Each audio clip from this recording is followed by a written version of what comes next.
Le trailer final de Night of the Seven Kingdoms est là et avec lui énormément de secrets que je vais vous dévoiler évidemment dans une analyse image par image et réplique par réplique, le tout sans spoiler, parce qu'évidemment avec des spoilers ce serait moins rigolo. On va faire comme la dernière fois avec le trailer numéro 1, cette fois avec le trailer final, et on se met en bouche, ça donne très envie, c'est parti. Le trailer s'ouvre de la même manière que le premier trailer s'était terminé, à savoir avec ses 7 chevaliers dans la brume, qui vont se livrer à une grande bataille. On fait le gros point sur le regard concentré, peut-être même apeuré de Duncan derrière sa visière. On entend évidemment sa respiration très stressée. Sous le casque, la tension est palpable. Et c'est Duncan qui donne le go aux chevaliers qui sont à côté de lui pour se lancer dans la bataille. Vous noterez évidemment le Lionel Baratheon qui se trouve ici à droite avec les bois de sur son casque, mais aussi la parure dorée. Voilà, on le sait, Lionel Baratheon était très présent dans le trailer numéro 1. Il est quasiment absent du trailer numéro 2. On voit Duncan tout au fond à l'arrière-plan avec son casque et du coup deux chevaliers avec une armure noire. L'un au premier plan, l'autre juste derrière Lionel Baratheon. Je ne vais pas vous révéler qui c'est puisque le trailer reste mystérieux à ce sujet. On voit en tout cas des membres du bas peuple à gauche, derrière une barrière, et 3 hommes qui semblent être des écuyers qui emmènent, qui vont encourager les chevaux des chevaliers à se lancer au combat. On retrouve le money shot du trailer numéro 1 qui du coup commence le trailer numéro 2, ce qui nous montre que on a peut-être plus de choses à nous montrer dans ce trailer numéro 2. Spoiler, pas vraiment en réalité, il recycle beaucoup d'images du tout premier trailer, chose qui est intéressante puisque du coup ça révèle moins de choses sur la saison 1, ce qui est quand même pas trop mal puisque rappelez-vous que c'est une saison en 6 épisodes de 30 minutes, donc il y a peu de matière, donc il faut évidemment faire en sorte d'en laisser sous le coude, bien évidemment, et de faire des révélations. Alors ils vont en faire d'un point de vue réplique, mais assez peu en termes d'image, même si j'ai quand même pas mal de choses à vous dire. Vous noterez évidemment Aerion, le prince Aerion Targaryen, qui est en plein milieu du coup de la visière de Duncan, et c'est lui qui le regarde, et c'est vers lui qu'Aerion se dirige. Donc voilà, les deux hommes sont en combat, ça paraît assez clair, et le trailer va nous l'expliciter un petit peu plus tard, vous verrez. On retrouve ici, et pour la première fois vraiment en gros plan, Baelor Targaryen qui demande à Duncan, Sir Duncan le Grand, êtes-vous bon chevalier? Alors pour rappel, Baelor Targaryen, c'est l'héritier du trône du roi d'Aeron II à l'époque. Notez la main sur son torse, hein, à gauche, du coup, enfin à droite de l'écran, à gauche pour lui. Et donc c'est la main du roi ici, hein, pour rappel. C'est un homme d'une influence extrême dans le royaume. En l'absence du roi, il a toute autorité royale, bien entendu. Vous savez ce que c'est que la main du roi. Ici, il fait preuve évidemment de beaucoup de charisme. Il regarde un petit peu de haut Duncan le Grand, comme beaucoup des autres personnages, bien entendu. Mais il y a une espèce de... il y a du charisme, mais il y a aussi quelque chose d'un peu énigmatique qui se dégage de ce personnage. Pourquoi est-ce qu'il lui pose cette question? Est-ce que vous êtes bon chevalier? Il lui reposera un petit peu plus tard. Voilà, tout ça est très énigmatique. Duncan lui répond « vous verrez ». Et on retrouve le côté un peu gauche de Duncan le Grand qui sait pas trop quoi faire de son corps. Ici, il part à droite avant de se rendre compte que en fait, c'est plutôt vers la gauche la suite de la... Enfin, par là d'où il est venu, hein, tout simplement. Donc voilà, c'est ce Duncan-là qui sait pas trop quoi faire de son corps, qui se repère pas dans le château, qui se rend un petit peu ridicule souvent, et vous noterez évidemment l'étoile à 7 branches derrière dans le couloir. C'est évidemment le symbole de la foi des 7 qu'on voit un peu partout à Westeros. C'est la foi en les nouveaux dieux, par opposition aux anciens dieux qu'on vénère encore dans le nord principalement. On voit ici Duncan qui arrive sur le campement du tournoi, de Sandreguet avec ses chevaux. Les tentes sont déjà bien en place. On arrive du coup au tournoi, probablement au début de la série. Ici, il va essayer de s'inscrire tout simplement au tournoi. Ici, il se trouve dans le bureau du régisseur. On le reconnaît ici en bas à droite avec le registre qu'il tient et qu'on verra juste après. Notez les armes au mur et les enfants. Alors je ne sais pas ce qu'ils sont en train de faire. Est-ce qu'ils sont en train de faire semblant de se battre à l'arrière-plan. Notez aussi un chevalier ou un garde avec un plastron, avec un blason, avec un cœur un peu enflammé sur son plastron. Pas mal de choses évidemment, petits détails, mais c'est vrai que si on veut beaucoup de blasons et d'héraldique, c'est plutôt dans le trailer numéro 1 qu'il faut aller voir, et j'en faisais un décryptage très fouillé, donc n'hésitez pas à aller voir cette vidéo une fois que vous aurez terminé celle-ci. Bien entendu, je vous la mettrai dans la description. On retrouve évidemment le régisseur, Plummer, comme on avait déjà vu dans le trailer numéro 1, avec Duncan qui lui dit « Je suis venu pour le tournoi ». Plummer qui lui dit le tournoi, c'est une compétition pour les chevaliers. Est-ce que toi, t'es chevalier ?» Et Duncan lui dit « Moi, je suis pas fermier, en fait. » Et Plummer lui dit « Pourtant, t'es venu habillé comme tel. » Donc, évidemment, tous ces gens qui le prennent de haut, tous ces gens qui ne croient pas en Duncan. Et ça va être évidemment une grande thématique de la saison 1, avec ce Duncan qui va devoir faire ses preuves, tout simplement. Premier plan avec Huff, ici. Vous vous rappelez ce jeune garçon qui souhaite être l'écuyer de Duncan le Grand. On le voit ici avec la bride d'un cheval à la main, sans doute le cheval de Duncan, bien entendu. On le voit aussi s'entraîner à l'épée, et c'est très clairement l'épée de Duncan qu'on reconnaît ici, qui est beaucoup trop grande pour lui, ce qui donne évidemment un côté un petit peu loufoque à la situation. Ici, très clairement, là, on a l'impression de regarder un kata d'Avatar, le dernier maître de l'air, c'est assez rigolo. On le voit aussi qui court avec une lance dans un troupeau de moutons.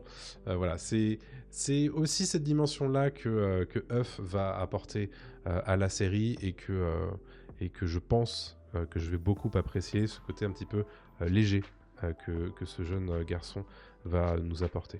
On sent en tout cas que sur ce plan-là spécifiquement, les deux qui sont en train de dévorer du pain, avec un côté très vorace, on les voit vraiment là, ici, sur la même longueur d'onde, et ça fait plaisir parce que dans le trailer numéro 1, on les sentait pas trop sur la même longueur d'onde, même s'il y avait déjà un lien. Dans le trailer 2, on le sent déjà un petit peu plus. Ici, spécifiquement dans ce plan, c'est plutôt très cool. On l'entend dans cette fameuse scène dans l'écurie qui lui dit « Sœur, je pourrais être votre écuyer et vous pourriez m'apprendre. Chaque chevalier a besoin d'un écuyer et vous avez l'air d'en avoir plus besoin que quiconque. » Alors évidemment, toujours ce côté très arrogant d'Huff qui, évidemment, a très envie de donner ses services à Duncan. Duncan, lui, qui est plutôt réticent, mais Huff qui le pousse, mais souvent d'une manière un petit peu qui va certainement le piquer, quoi. On revient avec un certain nombre de plans qu'on avait déjà vus dans le trailer numéro 1, qui représentent simplement l'enterrement de Sir Arlan de l'Arbre-Sous. On nous le confirme juste après, puisqu'on le voit là, dans la tombe que Duncan est en train de lui creuser. Et c'est à ce moment-là que Duncan dicte la véritable thématique principale de la saison. Qu'est-ce qu'un véritable chevalier et que ferait-il pour garder son honneur ? Je cite du coup sa réplique « Sir Arlan m'a élevé en vrai chevalier, pas avec une épée ou une lance, mais avec honneur, et j'ai juré que je serais un vrai chevalier. » On le voit évidemment qui tire au clair l'épée de son mentor, du coup Sir Arlan, qui va évidemment s'entraîner. Puis il arrive au tournoi de Sandregué. Là, vraisemblablement, les différents travailleurs sont en train de mettre en place les lices. Vous reconnaîtrez la grande arche et la grande porte qui est fermée sur un certain nombre d'autres plans. Et derrière, les tentes des différentes maisons, des différents chevaliers, et spécifiquement tout en arrière-plan, le fanion de Humphrey Harding. Ici, une nouvelle séquence assez rigolote avec deux femmes qui sont en train de discuter. Alors, ce sont sans doute des courtisanes, si ce n'est des prostituées. Il y en a une qui dit « C'est quoi ça ?» en se référant à Duncan. Et l'autre qui lui répond bah, « C'est un chevalier errant, n'est-ce pas ?» Elle lui dit « Mais un quoi ?» Et elle lui répond « C'est comme un chevalier, mais en plus triste. » Ça montre bien ici qu'on fait assez peu de cas de ce qu'est un chevalier errant. C'est pas trop respecté, évidemment, dans la hiérarchie de la noblesse, même du petit peuple. Et surtout que Duncan, on le voit bien ici, sur ce plan, bah, il paye pas trop de mine, tout simplement. Notez aussi au fond de l'écran le drapeau Dundarion en arrière-plan. D'ailleurs, Duncan l'a un petit peu mal pris, il en parle à son cheval, il lui dit « Mais moi je suis pas triste, enfin !» Bah, peut-être un petit peu, faut croire. Ici, ce plan qu'on avait déjà vu dans le trailer numéro 1, mais qui nous confirme qui sont les forces en présence. Vous avez du coup, à gauche, le prince Aerion, le seigneur de Sandregué, puis Baelor Targaryen et son frère Maekar Targaryen, tout à droite. Ensuite, on a Duncan qui révèle son espoir pour cette saison 1, pour cette série, celui de remporter le tournoi pour obtenir un poste de chevalier dans une maison noble. Il dit « Si je pouvais être un champion d'une grande maison, pourrait me prendre à son service. Peut-être même la maison Targaryen. » Et là, évidemment, on se rend compte de pourquoi il est venu à ce tournoi. C'est que il veut se faire repérer, tout simplement. Et pourquoi pas par la plus haute maison du moment à Westeros, à savoir la maison qui est en place à Port-Réal, qui règne tout simplement, c'est la maison Targaryen. Maison Targaryen qui est représentée ici, comme on le voit encore, par Baelor Targaryen, du coup l'héritier du trône, tout simplement. On note, en tout cas, ici une séquence qui interpelle, puisque vous voyez du coup l'écusson Targaryen sur l'épaule droite de ce jeune homme, qu'on a certainement vu dans le trailer 1, puisque j'avais imaginé que c'était Valar Targaryen qu'on voyait à un endroit devant une tente noire avec un dragon dessus. Je pense que c'est la même personne, du coup le prince Valar Targaryen, qui, il est connu, a les cheveux bruns. Et du coup, notez en tout cas le regard fermé de ce jeune homme, son visage fermé également, qu'on peut voir aussi sur les différents personnages qui sont autour de lui. Est-ce que c'est un enterrement ? À voir, à confirmer par la suite lors de la diffusion de la série. On a en tout cas un nouveau plan qu'on avait déjà vu dans le trailer 1. Ici, probablement le lancement de la lice ou alors l'appel aux armes des chevaliers avant le lancement du tournoi. On a ici Raymond Fossova, qui a quelques répliques d'ailleurs dans ce trailer 2, alors qu'il n'en avait pas dans le trailer 1, qui dit « Les Targaryens sont des étrangers incestueux et des tyrans ». Et là, ça montre bien un truc important. C'est qu'on n'est plus du tout dans la même période que House of the Dragon, où les Targaryens sont quasiment à l'apogée de leur pouvoir. C'est un moment où les Targaryens sont plus vraiment en odeur de sainteté à cette époque à Westeros. On aura l'occasion d'en parler dans d'autres vidéos, je pense, mais il faut savoir qu'on est plus de 200 ans après la conquête et que les dragons, à ce moment-là, ont disparu. Et que, évidemment, que sont les Targaryens sans leurs dragons, si ce n'est une maison noble de plus. D'où ce discours de défiance de la part de Raymond, et il n'est certainement pas le seul à l'avoir à ce moment-là.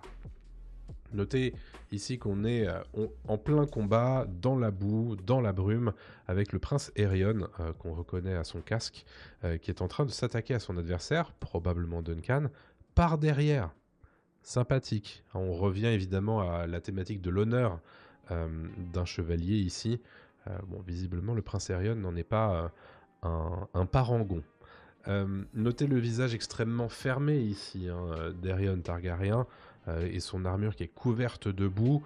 On est vraisemblablement à la fin d'un combat, voire après ce dit combat, et il n'a pas l'air très content. Ici, on est à nouveau en présence d'Aerion Targaryen et on voit dans l'arrière-plan, même si c'est flou, le cher Duncan le Grand qui a les mains derrière le dos, si ce n'est, voire même, entraver, ça, difficile à dire puisque c'est flou. Mais en tout cas, c'est une rencontre entre Aerion et Duncan. Vous voyez que Aerion joue l'intimidation, hein, avec cette histoire de... c'est sans doute une dague qu'il a dans la main et qu'il frappe sur la table. Il regarde Duncan avec un air de défi.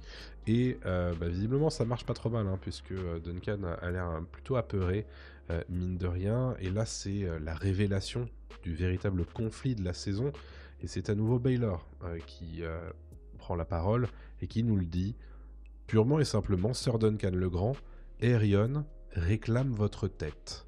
Et alors là, évidemment, on est dans le thème, hein. On comprend un petit peu ce qui se passe maintenant. C'est pourquoi est-ce que on a Aerion qui est en train de se battre dans les lices, et vraisemblablement contre Duncan.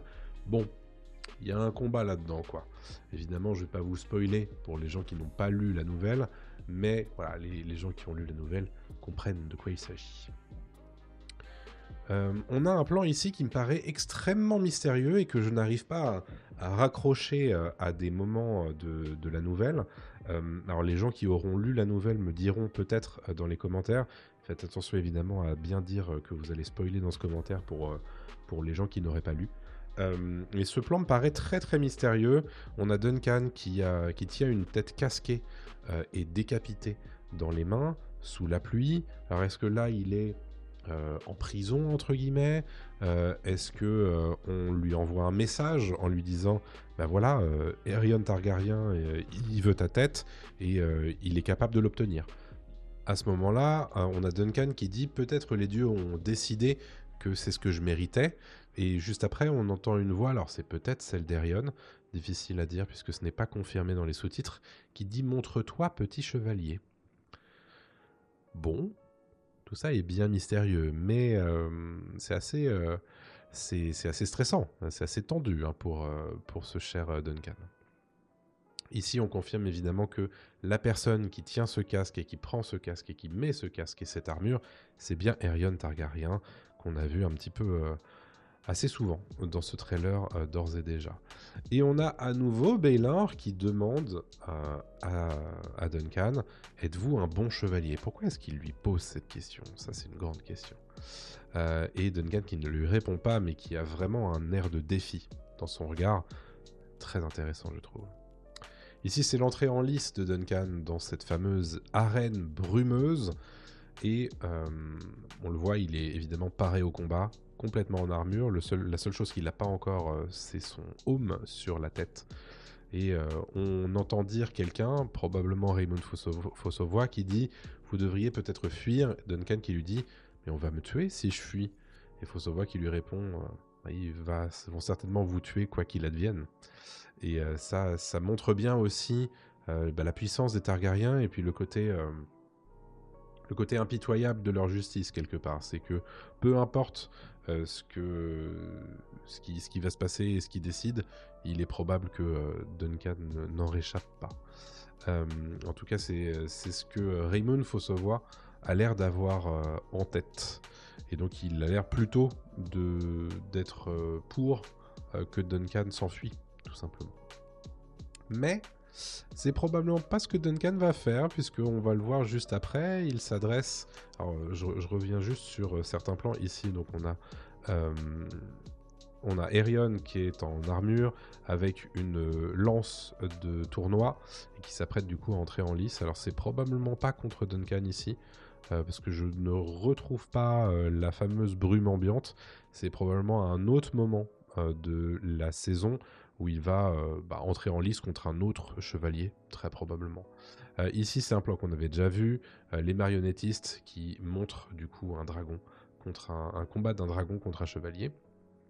Ici, Euf qui est en train de regarder, on ne sait pas trop où est-ce qu'il est, vraisemblablement ici c'est sur le pont, qu'on avait déjà vu dans le trailer 1, puisqu'on a la rivière en flou dans l'arrière-plan. En tout cas, Duncan ici qui prend les armes avec son aume, que l'on reconnaît. On a le fameux Aerion qui a l'air d'être armé d'une masse. Très dangereux, une masse évidemment, dans ce genre de combat, extrêmement létal. Euh, Ici, une liste qu'on avait déjà vue, avec à droite Sir Humphrey Harding et à gauche Sir Humphrey des Essaims. Vous noterez à nouveau la jante demoiselle qu'on va revoir en gros plan tout à l'heure en haut à gauche, mais aussi à droite le blason Baratheon. La jante demoiselle, la fameuse, c'est pour rappel, hein, c'est grâce à elle qu'est organisé ce tournoi, puisqu'elle fête son 13e anniversaire dans la nouvelle, et son père, pour se faire un petit peu mousser, organise un grand tournoi avec les grandes maisons de Westeros pour montrer un petit peu bon, évidemment pour faire plaisir à sa gamine, mais aussi et surtout pour, lui trouver potentiellement un mari, mais aussi pour montrer, pour faire étalage de sa grande richesse lors de ce tournoi. Et ici, la jeune femme a l'air d'être très impressionnée par ce qu'elle est en train de voir, à savoir probablement une lice du tournoi qui se passe pas forcément très bien, à voir. Vous noterez évidemment le soleil que l'on voit sur à un certain nombre d'endroits sur sa robe, qui n'est tout simplement autre que le blason de sa maison, la maison Sandreguet. Ici, vous voyez Œuf qui est en train de courir dans la brume avec une lance qu'on avait vue tout à l'heure. Ici, probablement qu'il est en train de ramener une lance à Sir Duncan pendant le fameux combat de la brume. Probablement. Ici, ça c'est un plan qu'on avait déjà vu aussi, avec du coup un Targaryen qui est à cheval et qui va tout simplement se faire désarçonner par le chevalier qui est à terre. Très très stylé comme plan quand même. Ici à nouveau du combat contre Aerion Targaryen, on l'imagine, et Duncan qui s'adresse de façon furieuse à l'assistance et qui leur dit: l'honneur a-t-il déserté les nobles maisons de Westeros? N'y a-t-il aucun véritable chevalier parmi vous? Et là, on voit bien qu'il veut les faire réagir. Et le problème, c'est que il n'y a pas de réponse. Aucune réponse dans l'assistance. Personne ne réagit. Notez ici le blason de la maison Dondarrion à droite sur cet homme d'armes, je ne sais pas exactement.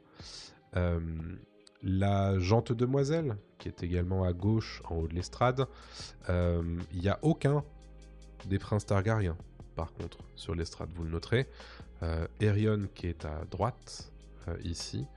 Le seigneur Sandreguet qui a l'air d'être en bas aussi, par terre, au niveau de la porte, là, juste devant les deux soldats. Donc chose intéressante à noter. Et donc ce fameux Duncan qui est face à un mur, hein, qui essaie de faire réagir l'assistance.